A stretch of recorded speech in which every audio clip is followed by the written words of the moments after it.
ਤੁਹਾਨੂੰ ਗਿਆਨੀ ਸੰਤ ਸਿੰਘ ਮਸਕੀਨ ਜੀ ਦੇ ਕਥਾ ਵਿਚਾਰ ਸੁਣਨ ਨੂੰ ਮਿਲਦੇ ਨੇ। ਇਸ ਚੈਨਲ 'ਤੇ ਤੁਹਾਨੂੰ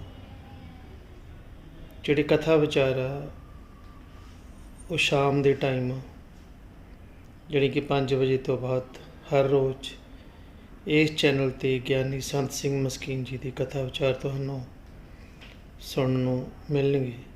ਜੇਕਰ ਤੁਸੀਂ ਸਾਡੇ ਇਸ ਚੈਨਲ 'ਤੇ ਨਵੇਂ ਹੋ ਤਾਂ ਸਾਡੇ ਇਸ ਚੈਨਲ ਨੂੰ ਸਬਸਕ੍ਰਾਈਬ ਕਰਨਾ ਨਾ ਭੁੱਲੋ ਅਤੇ ਨਾਲ ਹੀ ਦਿੱਤਾ ਘੰਟੀ ਦਾ ਬਟਨ ਵੀ ਦਬਾ ਦਿਓ ਤਾਂ ਕਿ ਜਦੋਂ ਹੀ ਨਵੀਂ ਕੋਈ ਵੀਡੀਓ ਅਪਲੋਡ ਹੁੰਦੀ ਆ ਸਭ ਤੋਂ ਪਹਿਲਾਂ ਜਿਹੜਾ ਨੋਟੀਫਿਕੇਸ਼ਨ ਆ ਤੁਹਾਡੇ ਤੱਕ ਪਹੁੰਚੇ। ਅਤੇ ਇਸ ਚੈਨਲ ਦੇ ਨਾਲ ਜੁੜ ਕੇ ਤੁਸੀਂ ਵੀ ਆਪਣੇ ਪੁੰਨ ਦੇ ਭਾਗੀ ਬਣੋ ਤਾਂ ਕਿ ਜ਼ਿਆਦਾ ਤੋਂ ਜ਼ਿਆਦਾ ਗੁਰਬਾਣੀ ਦਾ ਕਥਾ ਵਿਚਾਰ ਹੈਗੀ ਆ ਹੋਰ ਵੀ ਸਿੱਖ ਸੰਗਤ ਤੱਕ ਪਹੁੰਚਣ ਅਤੇ ਉਹ ਵੀ ਗਿਆਨੀ ਸੰਤ ਸਿੰਘ ਮਸਕੀਨ ਜੀ ਦੀ ਇਸ ਗੁਰਬਾਣੀ ਤੋਂ ਲਾਹਾ ਲੈ ਸਕਣ। ਵਾਹਿਗੁਰੂ ਜੀ ਕਾ ਖਾਲਸਾ ਵਾਹਿਗੁਰੂ ਜੀ ਕੀ ਫਤਿਹ। ਧੰਨਵਾਦ ਜੀ। ਇੱਕ ਦੂਜੀ ਭੋ ਲਖ ਹੋਏ, ਲਖ ਹੋਵੇ ਲਖਵੀਰ, ਲਖ ਲਖ ਗੇੜਾ ਆਖੀਏ, ਏਕ ਨਾਮ ਜਗਦੀਸ਼। ਏਤਰਾ ਪਤ ਪੌੜੀਆਂ ਚੜੀਏ ਹੋਏ ਇਕੀਸ, ਸੁਣ ਗਲਾ ਆਕਾਸ਼ ਕੀ ਕੀਟਾ ਆਈ ਰੀਸ। ਨਾਨਕ ਨਦਰੀ ਪਾਈਐ, ਕੂੜੀ ਕੂੜੈ ਠੀਸ। ਜਪਜੀ ਸਾਹਿਬ ਦੇ ਇਸ ਪਾਵਨ ਪਵਿੱਤਰ ਪੌੜੀ ਵਿੱਚ ਜਗਤ ਗੁਰੂ ਬਾਬੇ ਸਾਹਿਬ ਸ੍ਰੀ ਗੁਰੂ ਨਾਨਕ ਦੇਵ ਜੀ ਮਹਾਰਾਜ ਨੇ ਪਰਮਾਤਮਾ ਦੇ ਦਰ ਤੱਕ ਪਹੁੰਚਣ ਦਾ ਜੋ ਮਾਰਗ ਦੱਸਿਆ ਹੈ ਉਹਦੇ ਬਾਰੇ ਇਹ ਜਾਣਕਾਰੀ ਦਿੱਤੀ ਹੈ। ਉਹ ਚੜਾਈ ਦਾ ਮਾਰਗ ਹੈ, ਉਹ ਘਾਟੀ ਹੈ, ਉਹ ਸਮਤਲ ਨਹੀਂ ਹੈ, ਉਹ ਮੈਦਾਨੀ ਇਲਾਕਾ ਨਹੀਂ ਹੈ। ਦੇਸ਼ ਭਰ ਦੇ ਸੰਤ ਜਨਾਂ ਨੇ ਜਦ ਉਸ ਮਾਰਗ ਦਾ ਜ਼ਿਕਰ ਕੀਤਾ ਹੈ ਤਾਂ ਮਾਰਗ ਦੀ ਵਿਖਮਤਾ ਉਹਨਾਂ ਨੇ ਦੱਸੀ ਹੈ ਔਰ ਇਹ ਵੀ ਦੱਸਿਆ ਹੈ ਕਿ ਹਰ ਬੰਦੇ ਦੇ ਇਹ ਵੱਸ ਦੀ ਗੱਲ ਨਹੀਂ ਕਿ ਇਨ੍ਹਾਂ ਚੜਾਈਆਂ ਦੇ ਉੱਤੇ ਉਹ ਚੜ ਸਕੇ।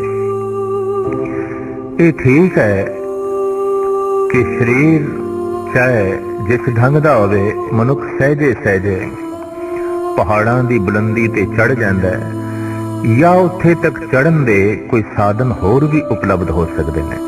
ਬੰਦਾ ਘੋੜੇ ਤੇ ਬੈਠ ਕੇ ਜਾ ਸਕਦਾ ਹੈ, ਪਿੱਠੂ ਤੇ ਬੈਠ ਕੇ ਪਹਾੜਾਂ ਦੀ ਸਿਖਰ ਤੱਕ ਪਹੁੰਚ ਸਕਦਾ ਹੈ, ਪਰ ਇਹ ਪ੍ਰਮਾਤਮਾ ਦਾ ਜੋ ਦਰ ਹੈ ਜਿੱਥੇ ਤੱਕ ਪਹੁੰਚਣਾ ਹੈ ਮਨੁੱਖ ਦੀ ਸੁਰਤ ਨੇ, ਮਨੁੱਖ ਦੇ ਧਿਆਨ ਨੇ, ਉਹ ਤਾਂ ਸਵੈਮ ਹੀ ਤੋਰਨਾ ਪਏਗਾ, ਹੋਰ ਕੋਈ ਸਾਧਨ ਉਪਲਬਧ ਵੀ ਨਹੀਂ ਹੋ ਸਕਦਾ। ਇਸ ਮਾਰਗ ਦੇ ਉੱਤੇ ਸੁਰਤ ਨੂੰ ਸਵੈਮ ਤੋਰਨਾ ਪਏਗਾ, ਫਿਰ ਇਸ ਮਾਰਗ ਦੇ ਉੱਤੇ ਭੀੜ ਵੀ ਨਹੀਂ ਮਿਲੇਗੀ। ਅਕਸਰ ਮਨੁੱਖ ਨੂੰ ਢਾਰਸ ਮਿਲ ਜਾਂਦੀ ਹੈ ਜਦ ਅੱਗੇ 10-20 ਬੰਦੇ ਜਾ ਰਹੇ ਹੋਣ ਤੇ 10ਵੀਂ ਪਿੱਛੋਂ ਆ ਰਹੇ ਹੋਣ ਤੇ ਬੰਦੇ ਦੀ ਢਾਰਸ ਵੱਜ ਜਾਂਦੀ ਹੈ ਕਿ ਮੇਰੇ ਅੱਗੇ ਵੀ ਕੋਈ ਜਾ ਰਿਹਾ ਹੈ, ਮੇਰੇ ਪਿੱਛੇ ਵੀ ਕੋਈ ਆ ਰਿਹਾ ਹੈ।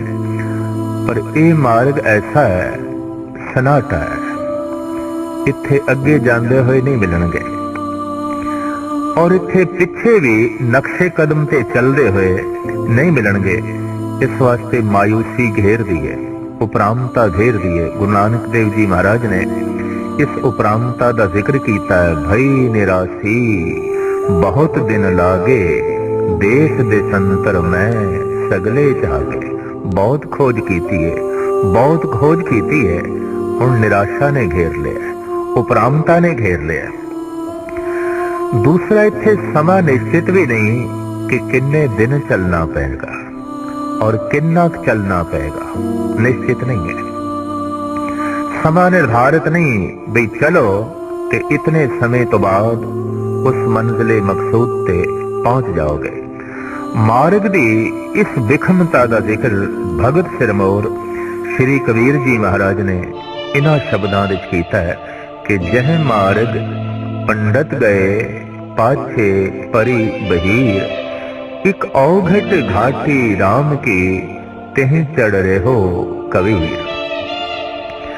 चतुर चलाक बंदे सियाणे बंदे जो उगतियां ते युगतियां दे मालिक ने प्रमाणां नाल सिद्ध करदे ने ते दूजे नूं प्रभावित कर लेंदे ने भी जप असी करांगे फल थोड़ी झोली च पएगा, माला असी फेरांगे बैकुंठ थानू मिलेगा, भोजन असी छकांगे पहुंचेगा थोड़े पितरां नूं। कबीर कहंदे ने इस तरह दे बंदियां दे पिछे भीड़ ही भीड़ चल पई है, बहुत भीड़। लेकिन एक औघट घाटी राम की तिह चढ़ रहो कबीर। एक बिखड़ी घाटी ते मैं कल्ला ही जा रहा, ना मेरे पीछे कोई है ना मेरे अगे कोई है। इत्थे आके उर्दू दे प्रसिद्ध महान दार्शनिक शायर ने बड़ा सुंदर फरमान किया है, काफिले या बढ़ गए या मिट गए, रास्ते सुनसान नजर आते हैं। जिहड़े काफिले मंजिले मकसूद की तरफ चले सन, कुछ पहुंच गए, कुछ रस्ते ची मलिया मेट हो गए, हुण रस्ते उजड़े पे ने। और वाकई थानू धर्म दे मार्ग दे उत्ते भीड़ नहीं मिलेगी। ये गल वखरी है कि धर्म मंदिरां दे थानू भीड़ जरूर मिलेगी, धार्मिक अस्थानां दे उत्ते थानू भीड़ जरूर मिलेगी, तीर्थ अस्थानां ते भीड़ मिलेगी। पर किसी दा जीवन तीर्थ बन गया होवे, किसी दा जीवन ही भगवान दा मंदिर बन गया होवे, इस तरह की जिंदगी थानू बहुत घट मिलेगी, बहुत घट मिलेगी। जीवन जितने चिर तक मंदिर नहीं बनया, इतने चिर तक मनुख दे धार्मिक होने दे उत्ते शक किया जा सकता है। भगत पीपा जी कह रहे हैं, कायो देवा कायो देवल कायो जंगम जाति, कायो धूप दीप नहीं बेदा, कायो पूजो पाती। मेरी काया ही देवल बन गई है, मंदिर बन गई है। क्यों? काया दे देवता प्रगट हो गए, प्रभु प्रगट हो गए, ते प्रभु दे प्रगट होंदियां काया काया नहीं रही, हरि मंदिर बन गई है। महाराज फरमान कर देन, हरि मंदिर एहो शरीर है तिस विच सच्चे का वासा। सच नू प्रगट कोई कर लवे, काया हरि मंदिर है, ते सच नू जितने चिर तक प्रगट नहीं कीता, ये काया मलमूत्र दा थेला है, ये गंदगी दा ढेर है, ये नापाक है। साहिबां दा फरमान है, एक वस्त बूझे तां होवें पाक, बिन बूझे तू सदा नापाक। जे उस एक नू तू जान लवें ते प्रगट कर लवें, काया हरि मंदिर काया देवल। पर जे तू उस एक नू प्रगट नहीं कीता और एक नू जानिया नहीं, तो ये काया व्यर्थ है, ये काया गंदगी दी ढेर है, ये काया ते फिर केवल मिट्टी है। तो प्रभु दे दर दियां जिहड़ियां पौड़ियां ने गुरु नानक देव जी महाराज ने इस पावन पौड़ी उन्हां दा जिक्र कीता है। ते कबीर कहंदे ने, मैं चलदियां चलदियां थकिया। वाकई मनुख थकदा है, क्योंकि चढ़ाई है।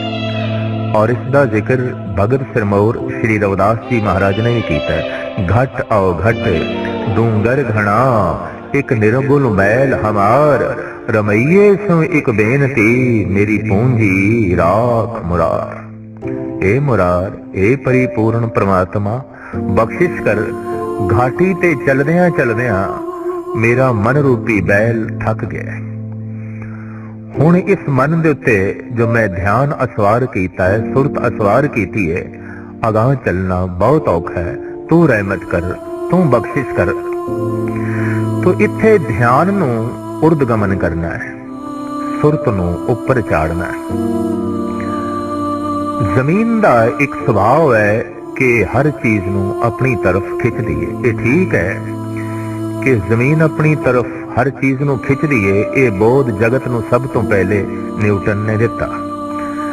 लेकिन जमीन ते उदों तो हर चीज नू खिंच रही है जदों तो ये है।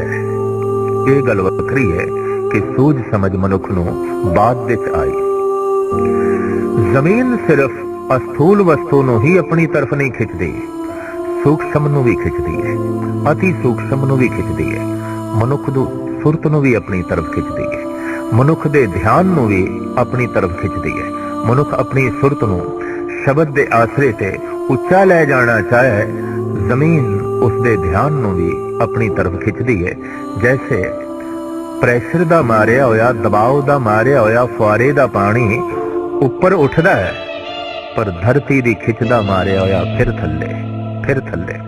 ਕੀਰਤਨ ਸੁਣ ਲਿਆ, ਕਥਾ ਸੁਣ ਲਈ ਹੈ, ਜਪ ਕੀਤਾ ਹੈ, ਇਸ ਦਬਾਅ ਨਾਲ ਥੋੜਾ ਜਿਹਾ ਧਿਆਨ ਮਨੁੱਖ ਦਾ ਉਰਦਗਮਨ ਹੋਇਆ ਹੈ, ਸੁਰਤ ਥੋੜੀ ਜਿਹਾ ਉੱਪਰ ਉੱਠੀ ਹੈ, ਲੇਕਿਨ ਧਰਤੀ ਦੀ ਖਿੱਚ ਦੀ ਮਾਰੀ ਫਿਰ ਥੱਲੇ।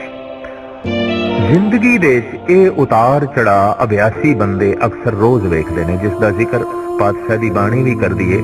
ਕਬਹੋਂ ਜੀੜਾ ਊਬ ਚੜਤ ਹੈ, ਕਬਹੋਂ ਜਾਏ ਪਿਆਲੇ, ਲੋਭੀ ਜੀੜਾ ਫਿਰ ਨਾ ਲਹਿਤ ਹੈ, ਚਾਰੇ ਕੁੰਟਾਂ ਭਾਲੇ। ਕਦੀ ਸੁਰਤ ਉੱਚੀ ਹੋ ਗਈ, ਕਦੀ ਨੀਵੀਂ ਹੋ ਗਈ, ਕਦੀ ਮਨੁੱਖ ਆਪਣੇ ਆਪ ਨੂੰ ਮਹਿਸੂਸ ਕਰਦਾ ਹੈ ਮੈਂ ਬਹੁਤ ਸਦਾਚਾਰੀ ਹਾਂ, ਤੇ ਕਦੀ ਗਿਲਾਨੀ ਨਾਲ ਭਰ ਜਾਂਦਾ ਹੈ। ਉਹੀ ਮਨੁੱਖ ਕਿਸੇ ਵਕਤ ਦਾਨੀ ਸੁਭਾਅ ਦੇ ਚ ਹੈ, ਕਿਸੇ ਵਕਤ ਬੇਈਮਾਨ ਹੈ, ਕਿਸੇ ਵਕਤ ਹਲੇਮ ਤਬੀਅਤ ਦੇ ਚ ਹੈ, ਕਿਸੇ ਵਕਤ ਹੰਕਾਰੀ ਹੈ, ਕਿਸੇ ਵਕਤ ਸ਼ਾਂਤਮਈ ਹੈ, ਤੇ ਕਿਸੇ ਵਕਤ ਬੜਾ ਹੀ ਬੇਚੈਨ ਹੈ, ਬਹੁਤ ਬੇਚੈਨ ਹੈ। ਇਹ ਉਤਾਰ ਚੜਾ ਹਰ ਮਨੁੱਖ ਦੀ ਜ਼ਿੰਦਗੀ 'ਚ ਹਰ ਰੋਜ਼ ਹੋ ਰਿਹਾ ਹੈ। ਚਾਰੋਂ ਪਾਸੇ ਤੋਂ ਕੁਝ ਪ੍ਰੇਰਨਾ ਮਿਲਦੀ ਹੈ, ਉੱਪਰ ਉੱਠ ਉੱਪਰ ਉੱਠ, ਲੇਕਿਨ ਧਰਤੀ ਆਪਣਾ ਸੁਭਾਅ ਕਿੱਥੇ ਛੋੜਦੀ ਹੈ? ਧਰਤੀ ਖਿੱਚਦੀ ਹੈ। तो मनुख की सुरत जब थल्ले आएगी, रूप करके आएगी, रंग करके आएगी, धन संपदा करके आएगी, ये सब धरती दे अंदर है, ये सब धरती दे हिस्से ने। लेकिन धरती दी कशिश दा अपना एक दायरा है। 200 मील तो अगे जो वस्तु निकल जाए वो धरती दी कशिश दे दायरे तो अगे चली जाती है। फिर धरती दे समर्था नहीं रह जाती कि हुण उस वस्तु नूं अपनी तरफ खिंच लवे। जप करदियां, तप करदियां, साधना करदियां जद कोई मनुख अपनी सुरत इतनी बुलंदियां ते लै जांदा है, इतनी बुलंदियां ते जिथे धरती दी कशिश दा दायरा ही खत्म हो जांदा है, फिर उस बंदे दे ध्यान नूं थल्ले लियावना बहुत औखा हो जांदा है। और असीं देख रहे हां दुनिया दे लोग थक गए कि सुरत नूं थल्ले लियाईए इस महापुरुष दी, लेकिन सुरत थल्ले नहीं लिया सके। तत्ती तवी ते बिठा दिता है, सुरत ऊपर चढ़ी रही। उबलदी देग दे पंजवें गुरु नानक उबल रहे ने, सुरत बुलंदियां नूं छू रही है, सुरत आकाश नूं चुम रही है, प्रभु दे दर ते कदम बोसी कर रही है। गरम गरम रेता सीस विच पाया जा रहा है, लेकिन अंदर दी शांति वो ठंड उसी तरीके नाल बनी हुई है। देखण दे च आया है दिल्ली दे चांदनी चौंक दे आरे नाल दो टुकड़े हो गए भाई मती दास दे, पर उदी सुरत दे दो टुकड़े ना हो सके। उदी सुरत उसी तरीके नाल यकसू है, एक है। तो जिस दिन सुरत उस दायरे नूं छू लैंदी है, उस बुलंदी नूं छू लैंदी है जिथे धरती दी कशिश खत्म है, फिर इस तरह दी बंदे दी सुरत नूं थल्ले लियावना बहुत औखा है। और इस तरह के पुरुषों नूं ही कहंदे ने पूरन पुरख, जिन्हें बुलंदियां नूं छू लिया है। ऐसी बुलंदियां नूं हुण जिथे तनजली नहीं है, जिथे जवाल नहीं है, जिथे पत्तन नहीं है, जिथे ढैंदी कला नहीं है, उस दर तक पहुंचण दा साहिब श्री गुरु नानक देव जी महाराज इस पौड़ी दे बड़े सुंदर ढंग नाल बखान पे करदे ने। मूल पंक्ति इस पौड़ी दी ये है, ए तरा पत पौड़ियां चढ़िए होए इकी। ए तरा पत पौड़ियां ये मार्ग है, ये पौड़ियां ने किथों दियां? पति दे दर दियां, पति दे महल दियां, परमात्मा दे महल दियां।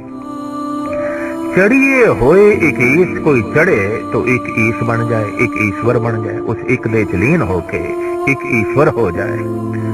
पर हुणे चढ़ना किस तरह है? सुरत नूं किवें चाड़ीए? ये तो सानू पता है कि पौड़ियां ते चढ़ के किवें शरीर नूं चाड़ीदा है, पर सुरत लई पौड़ी केड़ी है? ध्यान लई पौड़ी केड़ी है? और किस पौड़ी दे उत्ते अपनी सुरत नूं चाड़ना है, अपने ध्यान नूं बुलंदियां तक ले जाना है? तो इस पावन पवित्र पौड़ी दे जगत गुरु बाबा इस ढंग नाल दसते ने, एक दू जी भो लख होवे लख वी।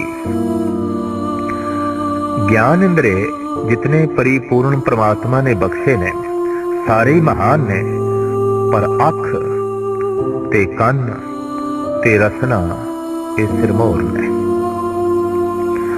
और ये बहुत वड्डी सच्चाई है कि अंधा बंदा विज्ञानिक नहीं बन सकता, पर गुंगा ते बहरा बंदा संत भी नहीं हो सकता, भगत भी नहीं हो सकता। क्योंकि जिथे विज्ञान की सारी खोज सारी साधना अख दे आसरे ते खड़ी है, उत्थे धर्म की सारी साधना जबान ते खड़ी है।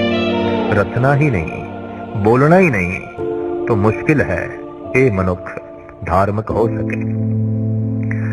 साहिब गुरु अर्जन देव जी महाराज के दरबार दे जद कवि जमाल हुसैन आए ते अपना कलाम पेश किया, पातशाह मेरा कलाम भी आप सुनो। ते सतगुरु कहने लगे सुना। उन्हें अपनी पहली पंक्ति सुनाई, चुप वे अड़िया चुप बोलन दी नहीं जा। गुरु अर्जन देव जी महाराज कहने लगे तू इत्थे ही चुप कर रहे। क्यों? साडा ते सोचण दा ढंग ये है, जब लग दुनिया रहिए नानक किछ सुनिए किछ कहिए। जितने चिर तक जगत दे रहना है, जीवना है, कुछ कहना है, कुछ सुनना है। हाँ, कहना एक है, सुनना दो है। असी ते इस सिद्धांत दे पुजारी हाँ। खामोश चुप करके बैठ जाना तो परमात्मा फिर गुंगा ही बनांगा। उन्हें जबान जब बोलने वास्ते दिती है तो लाजमी सार्थक होवेगी, किसे कम आमदी होवेगी। तो धर्म दी सारी साधना जबान ते खड़ी है। सतगुरु दसदे ने, एक दू जी भो लख होवे लख वी।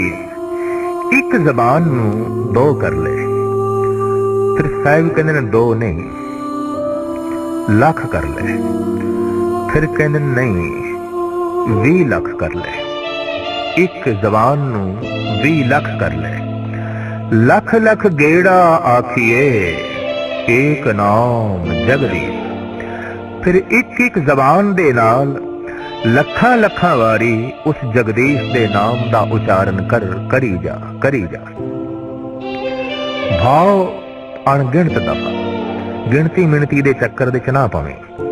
हुण एक जबान जे लखा जबान हो जान ते एक जबान लखा वारी उस जगदीश दा नाम उच्चारण करे तो गिणती मिणती तो परे दी गल होगी। साहिब कहते इसे तरीके नाल जप करी जा। जबान नू इसे तरीके नाल चलाई जा। लख होवे लख वीर लख लख गेड़ा आखिए एक नाम जगदीश। ए तेरा पत पौड़ियां परमात्मा दे दर दियां बस यही पौड़ियां, यही मार्ग है और कोई नहीं। जपी जा रसना नाल वाहिगुरु वाहिगुरु दी इंज धुन आलाप करी जा। भगत कबीर कहंदे ने, कैसो कूकीए ना सोइए आसार। रात दिनस के कूकने कभे के सुने पुकार। दिन रात मैं ते कूक रहा, बोल रहा, बोली जा रहा। कैसो दी धुन रटी जा रहा। किसी दिन ते गल बन जाएगी। जिस दिन वाहिगुरु आखदे हां, स्वाद आन लग पे, रस आन लग पर, समझ लो पुकार पहुंच गई। समझ लो सुरत आकाश मंडल तक पहुंच गई, प्रभु दे दर तक पहुंच गई। तो परमात्मा दे दर तक पहुंचण दा ये वसीला है ते वसाइल परिपूर्ण परमात्मा ने हर एक नू बख्शिश कर दिते ने। ये ठीक है कि इस वसाइल दा कोई मनुख ठीक उपयोग करे या ना करे, लेकिन वसाइल परमात्मा दे दर तक पहुंचण दे परिपूर्ण परमात्मा ने हर एक दी जो है झोली विच पा दिते ने। इस जबान नाल जप करदे हां, सत बोलदे हां, मनुख दी सुरत सत मंडल विच पहुंच जांदी है।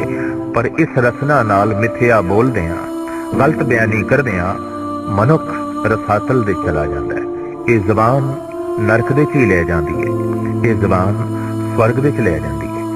ये जबान दोस्त भी बनांदी है, ये जबान दुश्मन भी बना देती है। एक ऐसा वचन अगले ने सुनिया, ठंड पै गई। जबान ने शांत किया, पर एक ऐसा वचन बोलिया गया, अगले दे तिन्नी कपड़ी अग लग गई। बेचैन हो गया। अगला सारी रात तड़पदा भी रहा, इतना कौड़ा बोल की मानो ऐसा अंगारा। ये रसना का गलत इस्तेमाल, इसका गलत उपयोग है। इस वास्ते जबान स्वर्ग है, अमृत है। अगर अमृतमई नाम रसना ते है, जबान नरक बन जाती है, कलेश का अखाड़ा बन जाती है। अगर मिथ्या वाक ते कलेश भरे वाक रसना दे उपर होवन। इत्थे आके एक आलम का कहना है, जो जहरे हला हल है वही अमृत है नादा, मालूम नहीं तुझको अंदाज है पीने के। जीण दा ढंग होवे जिंदगी अमृत है, और जीण दा ढंग नहीं तो जिंदगी जहर बन जाती है। साहिब कहते परमात्मा दे दर तक ये पौड़ियां ने, ए तरा पत पौड़ियां चढ़िए होए 21।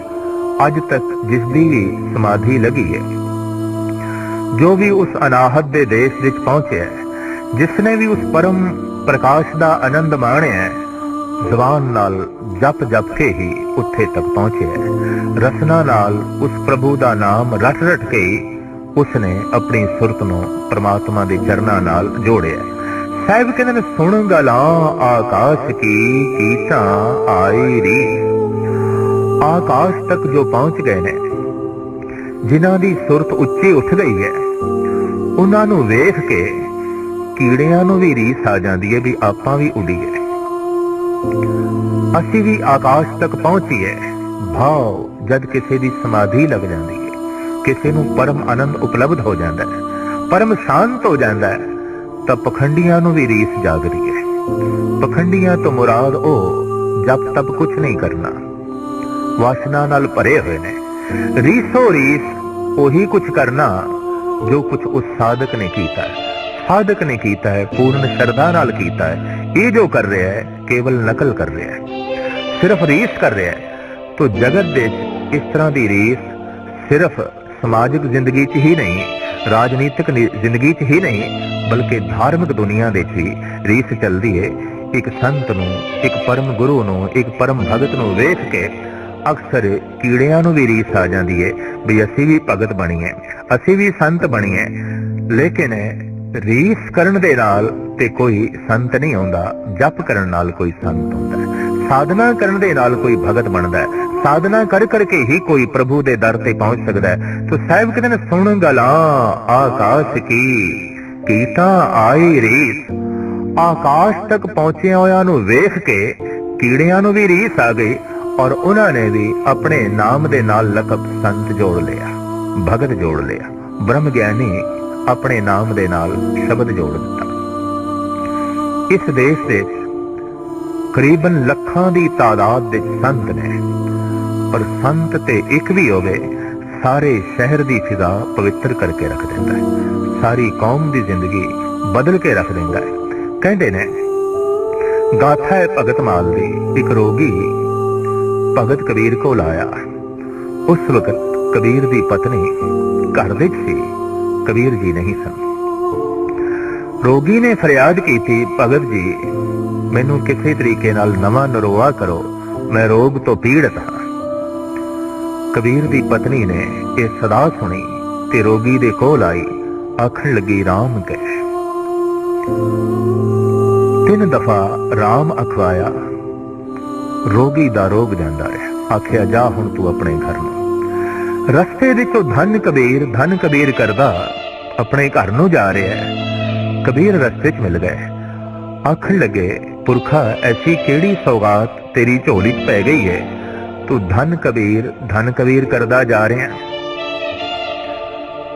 आखण लगा 3 दफा भगत जी दी पत्नी ने मैथों राम अखवाया, मेरे सारे रोग जाते हैं। कबीर जी जब घर पहुंचे तो अपनी पत्नी दे उत्ते नाराजगी दी निगाह, इस तरह की निगाह मारी जैसे कि आप नाराज ने, संतुष्ट नहीं ने। पुछदी है लोई कारण की है। उस वक्त कबीर कहते ने कि एक दफा राम आखण नाल सारा शहर पवित्र हो जाता है, सारी कौम पवित्र हो जाती है। तो तू 3 दफा राम अखवा के रोगी दा रोग दूर कीता है, ये राम नाम दी तोहीन है। राम नाम ते महान है। बड़ा सुंदर कबीर जी का श्लोक है, कबीर सो मुख धन है, जय मुख कहिए राम, देही किसकी बापुरी, पवित्र होए गो ग्राम। इस देही दा ते कहना कि सारा शहर पवित्र हो जाता है, सारा नगर पवित्र हो जाता है। यकसुई नाल टिके हुए मन नाल जब एक दफा परमात्मा का नाम लिया जाता है, आले दुआले की तमाम फिजा पवित्र हो जाती है, मुअत्तर हो जाती है। तो इस तरह के रसक बंदियां नूं देख के कई दफा पखंडियां नूं भी रीस आउंदी है, वो भी अपने नाम दे नाल संत शब्द ब्रह्म ज्ञानी शब्द जोड़ लेंदे ने।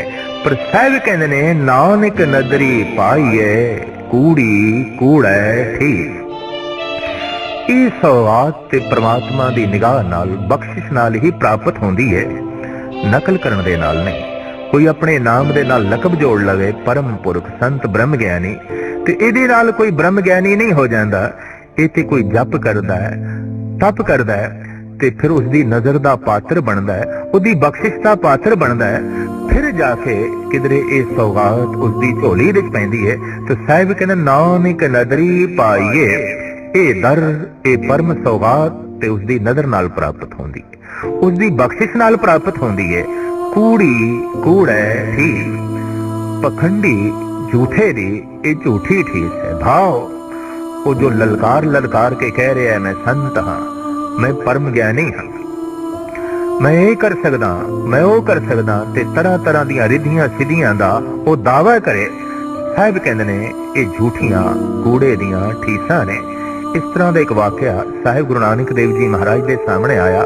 जगन्नाथपुरी दे एक साधु ने अपने आले दुआले बड़ी भारी भीड़ इकट्ठी की हुई सी, और ਉਹ ਨੱਕ ਨੂੰ ਪਕੜ ਕੇ 2 ਉਂਗਲਾਂ ਨਾਲ ਅੱਖਾਂ ਮੀਟ ਕੇ 3 ਲੋਕਾਂ ਦੀ ਗੱਲ ਦੱਸ ਰਿਹਾ ਸੀ। ਕਦੀ ਵਿਸ਼ਨੂੰ ਲੋਕ ਦੀ ਚਰਚਾ ਕਰੇ, ਕਦੀ ਬ੍ਰਹਮ ਲੋਕ ਦੀ, ਤੇ ਕਦੀ ਰੁਦਰ ਲੋਕ ਦੀ। ਲੋਕੀ ਉਸਦੇ ਪਾਤਰ ਦੇ ਜੋ ਉਸਦੇ ਅੱਗੇ ਪਿਆ ਸੀ ਪੈਸੇ ਪਾਈ ਜਾਣ। ਗੁਰੂ ਨਾਨਕ ਦੇਵ ਜੀ ਮਹਾਰਾਜ ਨੇ ਉਹ ਪਾਤਰ ਚੁੱਕ ਕੇ ਯੋਗੀ ਦੇ ਪਿੱਛੇ ਰੱਖ ਦਿੱਤਾ। योगी इसे तरीके नाल ब्रह्म लोक विष्ण लोक ते होर तरह तरह के लोगों की गल्लां करदा रहा, चर्चा करदा रहा। आखिर उसने अपनी अख खोली, देख के दंग रह गया। पात्र नहीं है वो भिक्षा पात्र जिहदे लोकी धन पा रहे सन। अगों नदारत वेख के हैरान हो गया ते कहंदा है वो मेरा खप्पर कित्थे है। चिल्ला के उसने आख्या मेरा खप्पर किसने चुकया है। गुरु नानक देव जी महाराज खड़े हुए ते मुस्कुरा के बोले आंट सेती नाक पकड़े सूझते तह लो, मगर पाछे कछ न सूझे ए पदम अलो। गुरु नानक देव जी महाराज का यह वाक गुरु ग्रंथ साहब जी महाराज दी दर्ज है। आप कहते हैं साधु ए जोगी तू 2 ਉਂਗਲਾਂ नाल नक नूं पकड़ लेंदा, अखां मूंद के 3 लोकां दी गल करदा है, पर तैनूं अपने पिछे पिया होया खप्पर नहीं दिखाई देंदा। पिछे पिया होया खप्पर तैनूं नहीं दिखाई देंदा ते 3 लोकां दी तू गल कर रहा है। ये तेरियां झूठियां ठीसां ने। नानक नदरी पाईए, कूड़ी कूड़े ठीस है। ये धर्म दी दुनिया दे इस तरह दे ठग अक्सर मौजूद होंदे ने जो रिद्धियां सिद्धियां दा दावा करदे ने कि सानू इस चीज की प्राप्ति हो गई है, उस चीज की प्राप्ति हो गई है। साहिब कहंदे ने ये झूठे दियां झूठियां ठीसां ने। ये ते उसदी बख्शिश नाल ਉਹਦੀ ਰਹਿਮਤ ਨਾਲ ਸੌਗਾਤ ਪ੍ਰਾਪਤ ਕਰੀ ਦੀ ਹੈ। ਨਾਨਕ ਨਦਰੀ ਪਾਈਏ, ਕੂੜੀ ਕੂੜੈ ਠੀਸ। ਉਹਦੇ ਦਰ ਦੀਆਂ ਪੌੜੀਆਂ ਇਹ ਨੇ ਕਿ ਰਸਨਾ ਨਾਲ ਵਾਹਿਗੁਰੂ ਵਾਹਿਗੁਰੂ ਮਨੁੱਖ ਉਤਨੇ ਚਿਰ ਤੱਕ ਜਪਦਾ ਰਹੇ ਜਿਤਨੇ ਚਿਰ ਤੱਕ ਨਦਰ ਦਾ ਪਾਤਰ ਬਣ ਨਹੀਂ ਜਾਂਦਾ, ਬਖਸ਼ਿਸ਼ ਦਾ ਪਾਤਰ ਬਣ ਨਹੀਂ ਜਾਂਦਾ। ਆਖਣੇ ਜੋਰ ਸੁਕੈ ਨੇ ਜੋਰ, ਜੋਰ ਨਾ ਮੰਗਣੇ ਦੇਣ ਨਾ ਜੋਰ, जोर न जीवन मरण न जोर, जोर न राज माल मन सोर, जोर न सुरती ज्ञान विचार, जोर न जुगती छुटै संसार, जिस हथ जोर कर वेखै सोए, ਨਾਨਕ ਉਤਮ ਨੀਚ ਨਾ ਕੋਇ। ਜਪਜੀ ਸਾਹਿਬ ਦੀ ਇਹ ਪੌੜੀ ਇੱਕ ਅਦੁੱਤੀ ਪੌੜੀ ਹੈ। ਇਹ ਤਰਾਪਤ ਪੌੜੀਆਂ ਚੜੇ ਹੋਏ ਅਕੀਸ ਜਪ ਜਪ ਕਰਕੇ ਪੌੜੀਆਂ ਤੇ ਚੜ ਕੇ ਮਨੁੱਖ ਕਿੱਥੇ ਪਹੁੰਚਦਾ ਹੈ, ਇਹ ਪੌੜੀ ਦੱਸਦੀ ਹੈ। ਇਸ ਪੌੜੀ ਤੱਕ ਪਹੁੰਚਦਿਆਂ ਮਨੁੱਖ ਦੀ ਸੁਰਤ ਨੂੰ ਇਹ ਬੋਧ ਹੁੰਦਾ ਹੈ ਕਿ ਜਿਸ ਹੱਥ ਜੋਰ ਕਰ ਵੇਖੈ ਸੋਏ, ਨਾਨਕ ਉਤਮ ਨੀਚ ਨਾ ਕੋਏ। ਇੱਕ ਗੱਲ ਸਪਸ਼ਟ ਹੋ ਜਾਂਦੀ ਹੈ ਕਿ ਪ੍ਰਮਾਤਮਾ ਇੱਕ ਜ਼ੋਰ ਹੈ, ਤਾਕਤ ਹੈ, ਸ਼ਕਤੀ ਹੈ।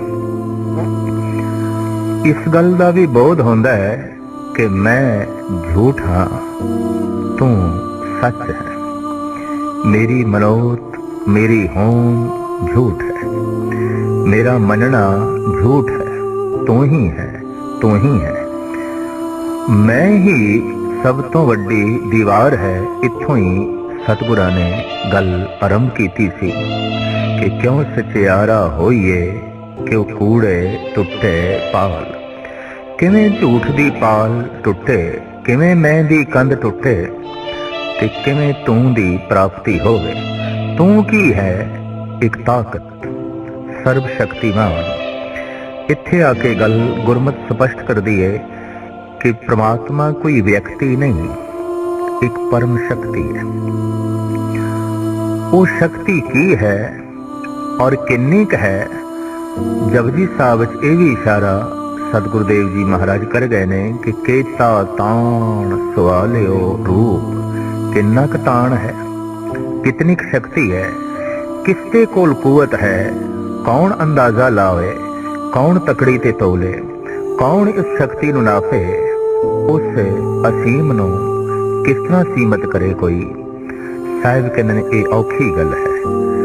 ਤੇ ਇਸ ਪਾਵਨ ਪਵਿੱਤਰ ਪੌੜੀ ਵਿੱਚ ਮਹਾਰਾਜ ਕਹਿੰਦੇ ਨੇ ਜਪ ਤਪ ਕਰਕੇ ਸੁਰਤ ਜਦ ਸਿਖਰ ਤੇ ਪਹੁੰਚਦੀ ਹੈ ਤੇ ਇੱਕ ਗੱਲ ਸਪਸ਼ਟ ਹੋ ਜਾਂਦੀ ਹੈ ਕਿ ਸਭ ਕੁਝ ਹੋ ਰਿਹਾ ਹੈ, ਕੀਤਾ ਨਹੀਂ ਜਾ ਰਿਹਾ। ਜੈਸੇ ਕਿ ਨਬਜ਼ ਚੱਲ ਰਹੀ ਹੈ, ਚਲਾਈ ਨਹੀਂ ਜਾ ਰਹੀ। ਸਵਾਸ ਚੱਲ ਰਹੇ ਨੇ, ਚਲਾਏ ਨਹੀਂ ਜਾ ਰਹੇ। ਸਭ ਕੁਝ ਹੋ ਰਿਹਾ ਹੈ, ਕੀਤਾ ਨਹੀਂ ਜਾ ਰਿਹਾ। ਕੀਤਾ ਜਾ ਰਿਹਾ ਹੈ ਜਾਂ ਮੈਂ ਕਰ ਰਿਹਾ, ਇਹ ਮੇਰੀ ਹੋਂਦ, ਇਹ ਮੈਂ, ਇਹ ਝੂਠ ਹੋ ਰਿਹਾ ਹੈ। ਸਭ ਕੁਝ ਹੋ ਰਿਹਾ ਹੈ, ਲੇਕਿਨ ਬੋਧ ਤੋਂ ਬਿਨਾ, ਗਿਆਨ ਤੋਂ ਬਿਨਾ, ਅਨੁਭਵ ਤੋਂ ਬਿਨਾ ਐਸਾ ਕਹਿਣਾ ਕਿ ਸਭ ਕੁਝ ਹੋ ਰਿਹਾ ਹੈ, ਕੀਤਾ ਨਹੀਂ ਜਾ ਰਿਹਾ, ਇਹ ਵੀ ਝੂਠ ਹੈ।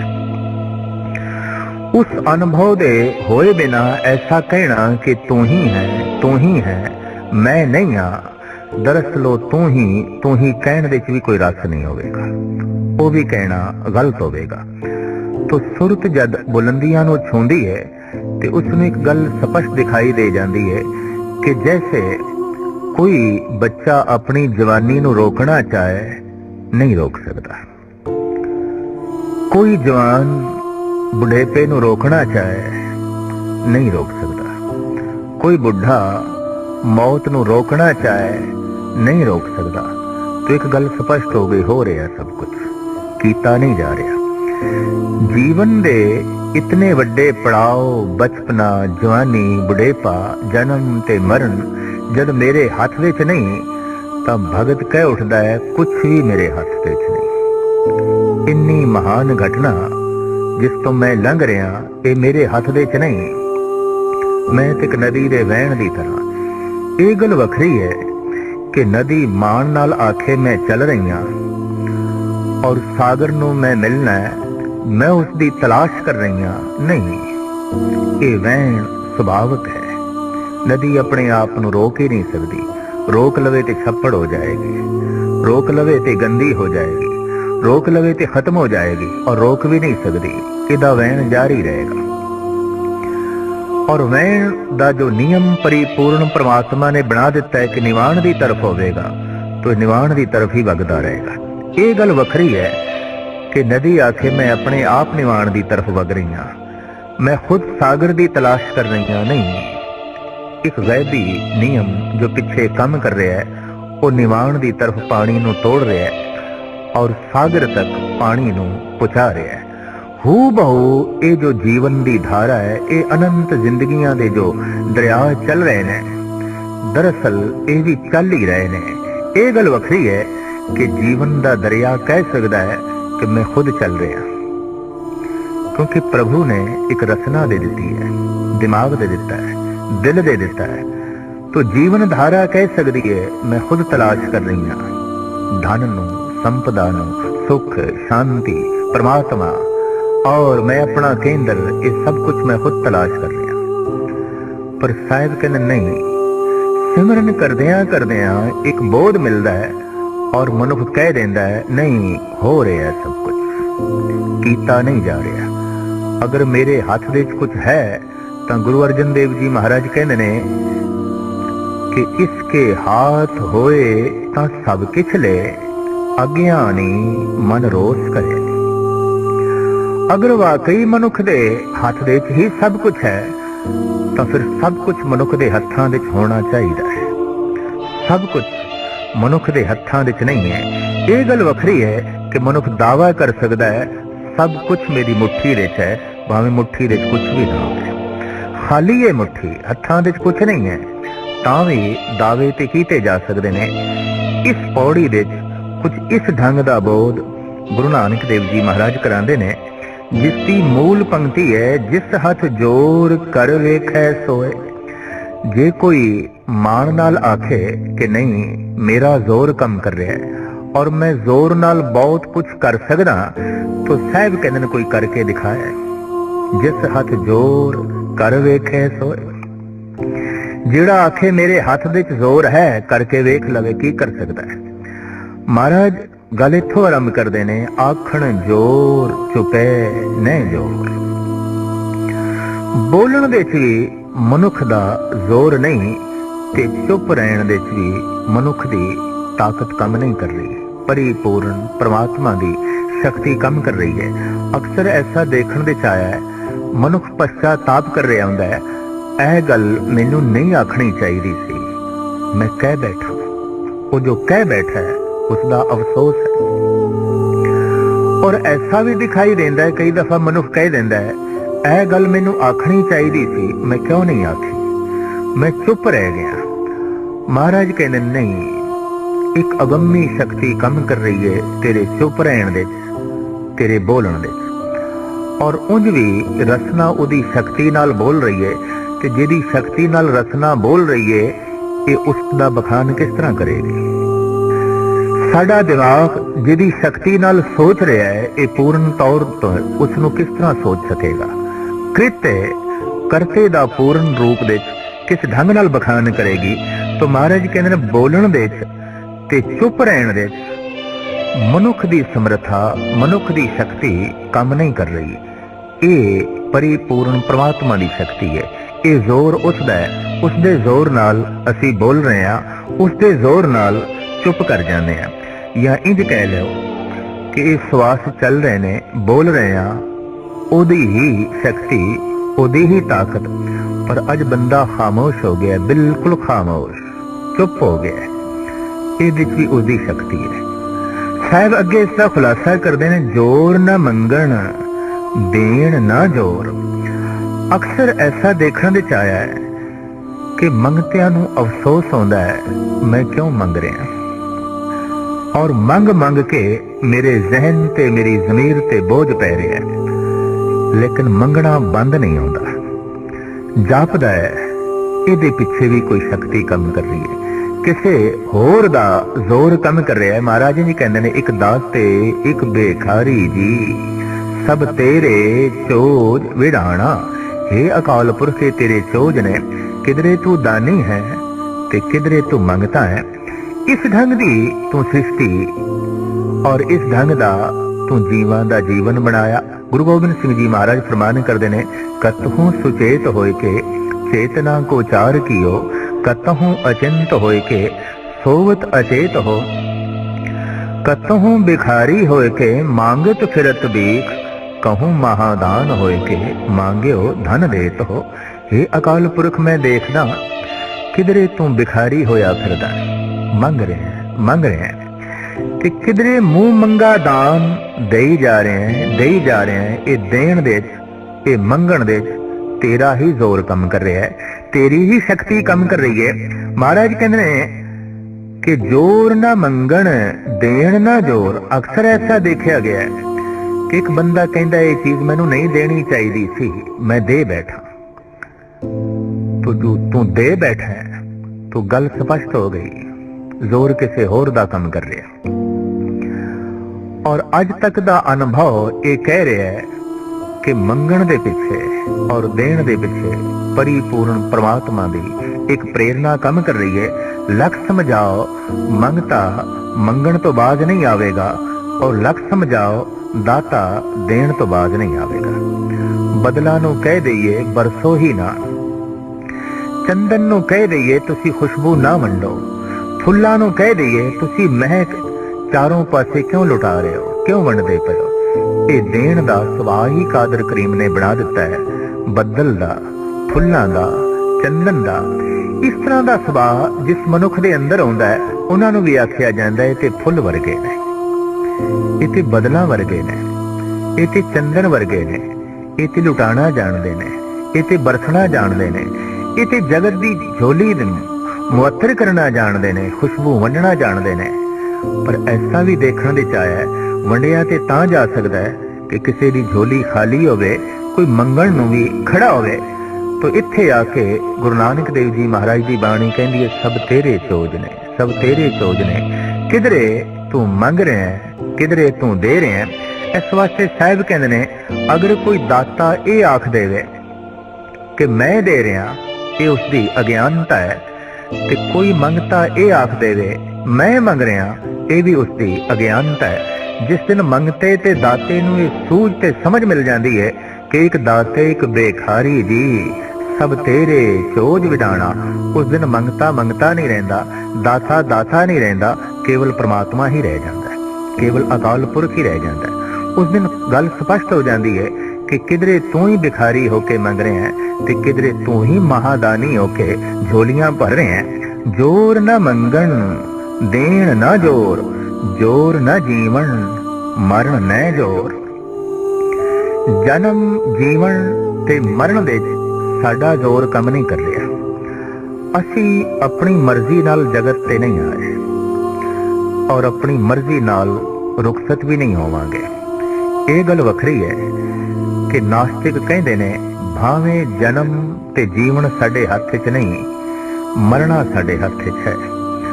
जदों भी चाहिए असी खुदकशी कर सकते, पर खुदकशी का ख्याल पैदा होवे उस लिए भी एक वातावरण चाहिए, उस लिए भी एक माहौल चाहिए, और वो भी प्रभु आप है, वो भी परमात्मा आप है। तो जिस तरह साडा जन्म होया है साडी मर्जी के मुताबिक नहीं, महाराज कहते हैं मरण भी ओदे च साडी मर्जी कम नहीं करेगी। असी एक मकान बनाना चाहते हैं ते मकान तो पुछदे नहीं तू बनना भी चाहना है कि नहीं, पर अज असी उसनूं ढा देना चाहते हैं, उस तो पुछदे नहीं तू ढहना भी चाहना है कि नहीं, उसके उत्ते असी केड़ा रंग करना है, किस ढंग की जो है लीपा पोती करनी है, ये असी मकान तो नहीं पुछते। असी अपनी मर्जी का ही रंग मकान नूं दे देंदे हां और मर्जी दे ही नक्श निगार मकान नूं दे देंदे हां। परमात्मा ने साडे कोल पुछया नहीं सी भी तेरियां अखां किस तरह दीयां बनावां, तेरे दंद किस तरह दे बनावां, तेरा नक्श निगार किस तरह दा बनावां, तेरा रंग किस तरह दा बनावां। उस महान मामार ने जिस ढंग दे नाल जिंदगी दा मकान बनाना सी बना दिता है। महाराज कहते जन्म दे तेरे जोर ने कम नहीं कीता, तू अपनी मर्जी दे मुताबिक जगत ते आया नहीं, इतनी वड्डी घटना तेरे हत्थां च नहीं। और याद रख दूजी सब तो वड्डी घटना, क्योंकि जन्म दा दूसरा सिरा है मरण, वो भी तेरे हथ च नहीं, और जन्म ते मरण दे विचकार है जीवना, ये भी तेरे हथ दे च नहीं है।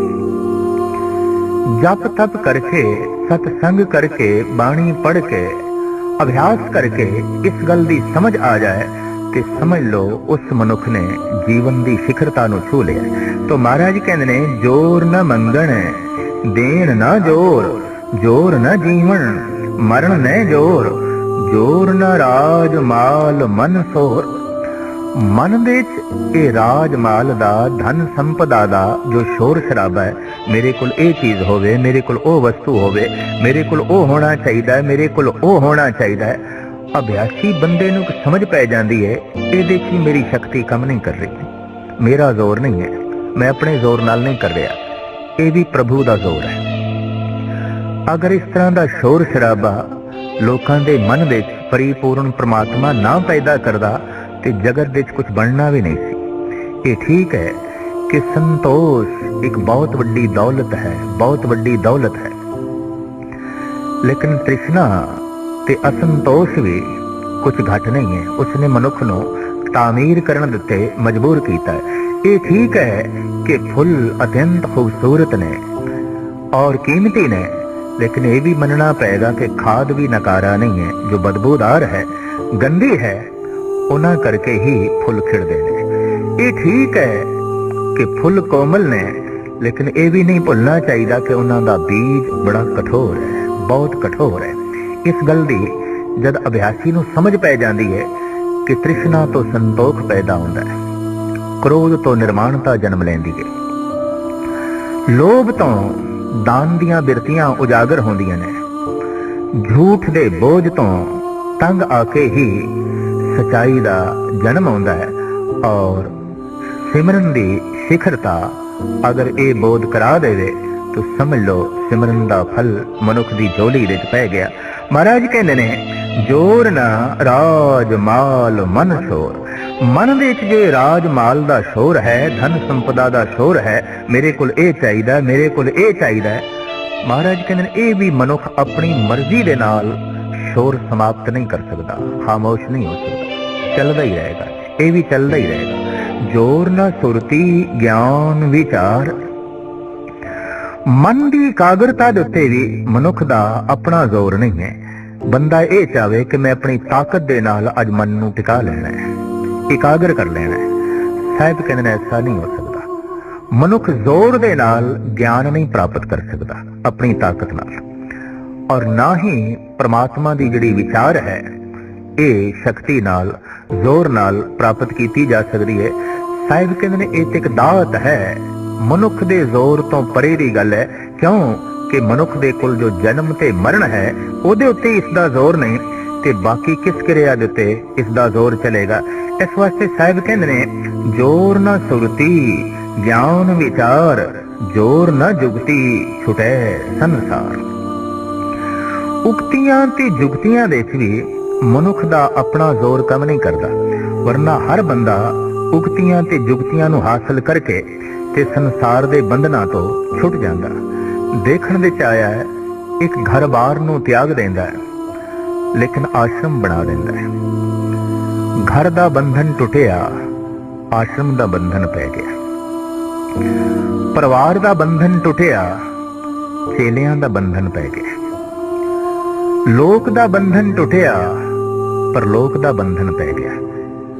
और लोक दे शराब नहीं पीनी, परलोक दे सोम रस पियांगे। लोक दे सदाचारी बनना है ताकि परलोक दे अपसरां दे नाल नृत्य कर सकीए और परियां दी महफिल दे बैठ सकीए। इकबाल ने इत्थे ही आके कह दिता है, कहाँ ले जाऊं दिल दोनों जहां में इसकी मुश्किल है, यहाँ परियों का मजमा है, वहां हूरों की महफिल है। मनुख दी कल्पना ते देखो, इत्थे सदाचारी इस वास्ते बनना चाहता है कि परलोक दे दुराचारी हो सके। इत्थे शराब दे जाम नूं इस वास्ते तोड़ना चाहता है कि उत्थे अंगूरी शराब दे चश्मियां दे इशनान कर सके। इत्थे थोड़े जिहा धन नूं इस वास्ते छोड़ना चाहता है ताकि उत्थे कंचन दे महल जो हीरे ते मोतियां नाल जड़त ने वो प्राप्त हो सकन। इत्थे ही आके मुस्लिम शायर डॉक्टर इकबाल ने करारी चोट कर दी है, बेहिश्त हूरो गिलमा इवज़े तायत मैं न मानूंगा, इन्हीं बातों से ऐ वाइज ज़ईफ़ ईमान होता है। ऐ वाइज तू ते ईमान नू ज़ईफ़ कर छड़िया, कमजोर कर छड़िया। नमाज पढ़ रहे हैं, इबादत कर रहे हैं, खुदा दी बंदगी कर रहे हैं महज इस वास्ते कि हूरां मिलन, अंगूरी शराब मिले, जन्नत विच गलमा मिलन, धन संपदा मिले। तू ते परलोक नूं भी बाजार बना दिता, तू ते ईमान नूं भी ज़ईफ कर छड़िया, कमजोर कर छड़िया। तो देखण दे च आया है कि मनुख कई दफा लोक नूं छड्डण दी कोशिश करदा है, पर लोक दे बंधन पै जांदे ने। बच्चियां नूं छड्ड दिंदा है, चेलियां दे बंधन पै जांदे ने। घर नूं छड्ड दिंदा है, आश्रम दे बंधन पै जांदे ने। इत्थे एक इस्त्री छड्ड दिंदा है, उत्थे हूरां दे बंधन, कल्पना दी हूरां दे बंधन अपने आले दुआले सहेड़ लैंदा है।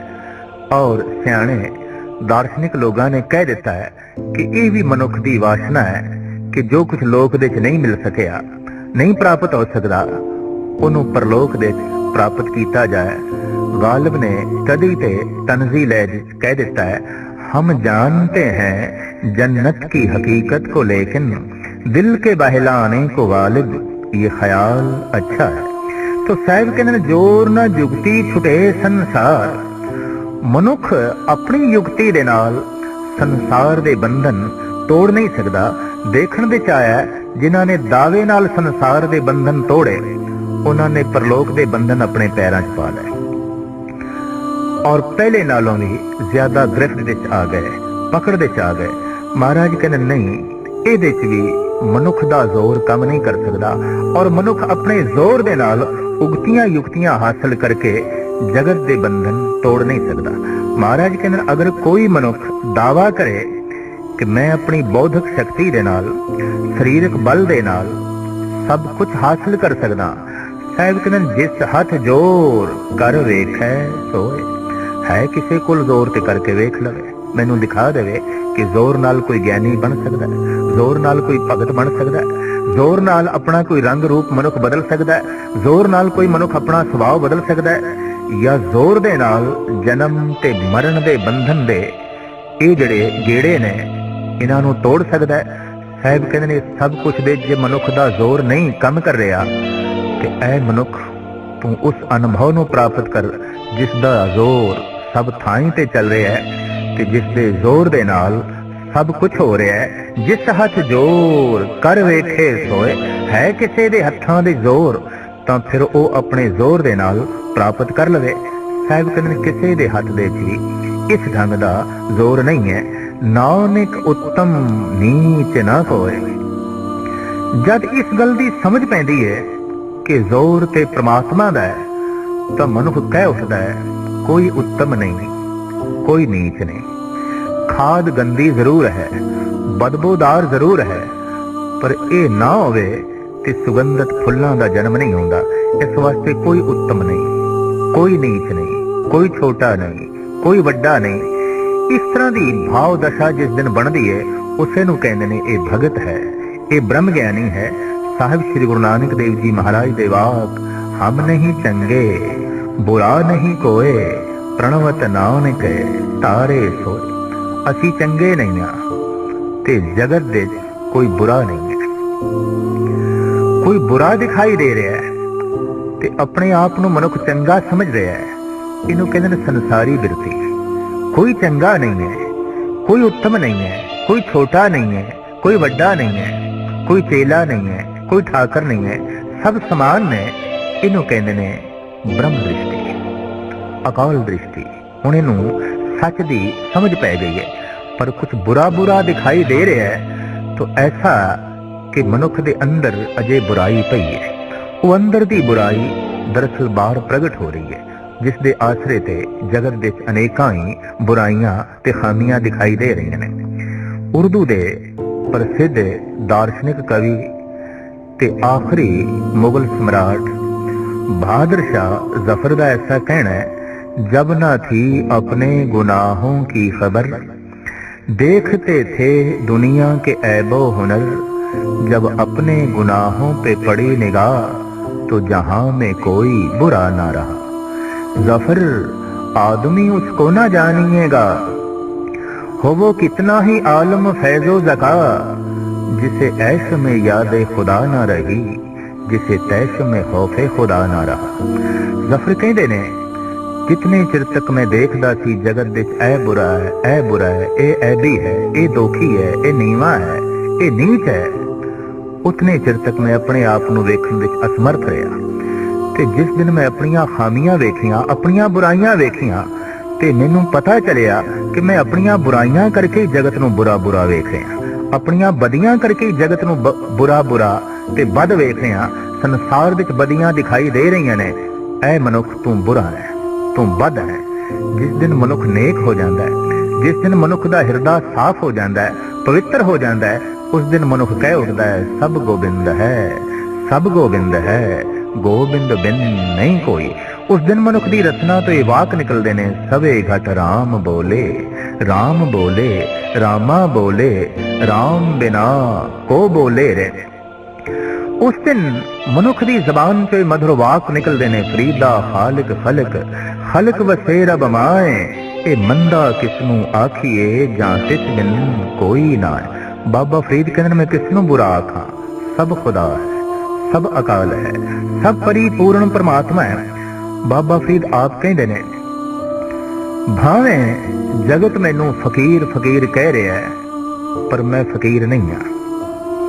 मैं ते गुनाह नाल भरिया होया, काले मैडे कपड़े, काला मैडा वेश, गुनही भरिया मैं फिरा, लोक कहन दरवेश। ए दृष्टि दरवेश दी है, ए दृष्टि भगत दी है, ए दृष्टि संत दी है। वो कह उठदा है कि मेरे हाथ विच कुछ नहीं है। इस अवस्था तक जो पहुंचे है, यकीन जानो परमात्मा दे हत्थां विच हुंदा है। ते जिहड़ा कह दिंदा है मेरे हत्थ दे सब कुछ है, परमात्मा दे हत्थां तो दूर चला जाता है ते अपने हत्थ भी खाली कर बैठता है। सिवाय दुख ते करूपता तो उसकी झोली दे होर कुछ नहीं होंदा। साहिब श्री गुरु नानक देव जी महाराज फरमान करते हैं, जिस दिन मनुख इस स्थान ते अपड़दा है कि मेरे हत्थ विच कुछ नहीं, उस दिन उसनूं इस गल दी समझ पैंदी है, नानक उत्तम नीच ना कोई। कोई उत्तम नहीं, कोई नीच नहीं, कोई नीवा नहीं, कोई वड्डा नहीं, कोई दाता नहीं, कोई मंगता नहीं, सब ईश्वर है, सब अकाल पुरख है, सब तू ही है, सब तू ही है। दरअसल ये अहंकार दी भाषा है कि मैं हाँ, और ये निरंकार दे बचन ने कि तू ही है, तू ही है, तू ही है।